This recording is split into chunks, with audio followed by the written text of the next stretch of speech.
caught the first sign in the smallest way, a lipstick smear on the collar of a shirt that wasn't mine.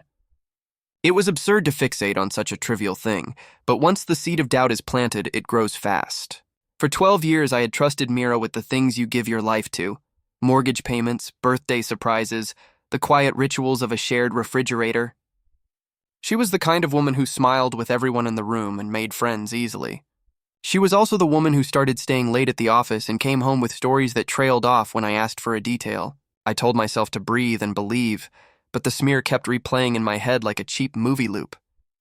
I didn't explode the moment I confirmed my suspicion. There's a particular kind of clarity that comes when you decide not to be anyone's fool. I hired a private investigator and let him do the things I didn't have the stomach to do: timestamps, hotel receipts, photos of late-night pickups.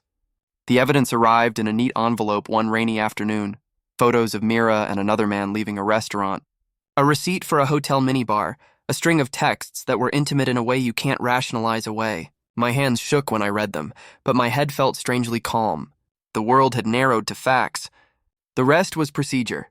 Confrontation might have been cathartic, but I wanted more than catharsis. I wanted to remove the possibility of future lies, to make sure whatever she'd built beyond our marriage could not stand on the rubble of secrecy.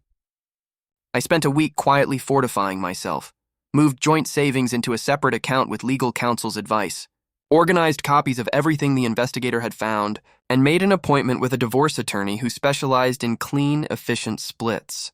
I told no one. Secrecy, I decided, would be my tool, not to deceive others, but to protect myself from being baited into a scene that would only make me vulnerable. The night I revealed the truth, I scheduled a small gathering that sounded mundane to everyone else. A dinner with close friends to celebrate a promotion. Mira was delighted. She fussed over a dress she said she'd been saving for a special night. I smiled the whole evening like a man who knows what's coming and chooses to hold the moment rather than ruin it with his fury. When the guests were settled and wine glasses breathed, I asked for everyone's attention under the pretense of a short toast. People leaned in. That was when I played the slideshow. The projector came to life with photos that were not meant for anyone's eyes. Time-stamped images of hotel room doors, screenshots of messages, receipts with names. I didn't narrate with venom. I simply let the images speak. The room shifted. Mira's laugh died. Her face changed from confident to empty, and you could almost see the calculations running behind her eyes. Denial, damage control, then panic. Friends who had been the first to compliment her outfit slid back in their chairs, uncertain which side of the person they knew had been the truth. I didn't want the spectacle to be about humiliation, so I didn't embellish. I passed the laptop to a mutual friend and told her quietly, "You deserve to see." I made sure the slideshow was sent to 3 places in that moment: a trusted sister, an attorney, and my investigator. I wanted witnesses who would hold the truth in case the story later turned into he said, she said. That night, the conversation ended in shards. Mira tried to explain, but her explanation sounded like rehearsed smoke. She left the room to sob and call the man who had become her secret. I sat with the people who'd known us for years and watched them reorient themselves around a new fact. She had betrayed not only me, but the story of us. People expected me to do the things movies do next: storm the house, refuse to let her leave, demand an explanation in a shouted monologue. I did none of those things. Instead, I did something quieter and I hoped more permanent. I filed for divorce the following morning. I arranged for an accountant to audit our finances and discovered small transfers Mira had made to a separate account. Little expenditures that, when combined, painted a picture of a life she'd been constructing on the side.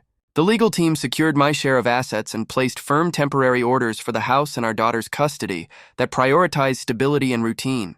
I let the law be the sword I refused to wield with my hands, but the revenge I wanted was not strip and heap spectacle. It was a reclamation of the narrative. No gossip-driven rumors, no sensational tabloids, only the precise truth placed where it mattered: family, our circle of friends, and institutions that depended on honesty. I sent the evidence package to HR at Mira's company with a clear, calm note outlining the conflict of interest and professional misconduct. I could have driven the story into the street, but I wanted consequences that were proportional and sure. HR launched an inquiry within days. Her carefully curated professional life began to fray. Then I executed the last, coldest part of what I call my revenge, the disappearance.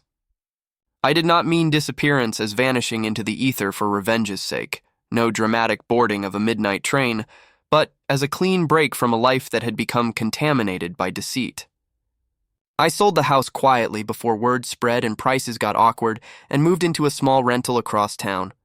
I arranged for my daughter's school to remain the same, her routines untouched, and I scheduled a series of weekends that would keep her life steady. I packed one suitcase that was not symbolic but practical: clothes, a tablet, old books, documents in a folder the lawyer had given me. I left a letter for Mira, simple, factual, without flourish, telling her where I'd moved and that communication would proceed through counsel. I didn't leave to punish her. I left so I could stop feeling like I was living inside the same novella she had been writing in secret. Her life unraveled in ways that were both immediate and slow. HR's investigation cost her a promotion she'd been angling for and chipped at the credibility she'd traded so casually. Friends chose sides or retreated. Some felt embarrassed for having been close to someone who could perform such duplicity. The man in the pictures vanished from inboxes like a ghost who finally realized the stage had lights. Mira pleaded, called, and left a voicemail that made me ache for the woman I had once loved, then the same ache for what she'd done. I blocked her number not to punish, but to protect my edges as I stitched them back together. In the months that followed, I kept my life small and careful. I bought a kettle that whistled loudly in the mornings and forced me to get out of bed. I learned to fold laundry in neat squares and to cook one meal that felt like home.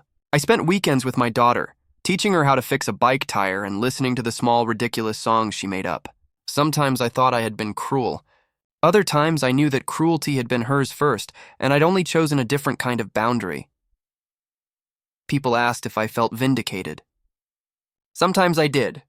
More often I felt relieved. The payoff of exposure was not the ruin of another person so much as the reclamation of myself. Disappearance, in the end, was literal and moral. I removed myself from the scene of betrayal and made a new life where honesty was not negotiable. Mira's mistakes echoed in her own life, and mine quieted into ordinary days. That was the revenge and the real escape. Quiet and absolute, a final chapter closed without fireworks, only the steady, stubborn work of living forward.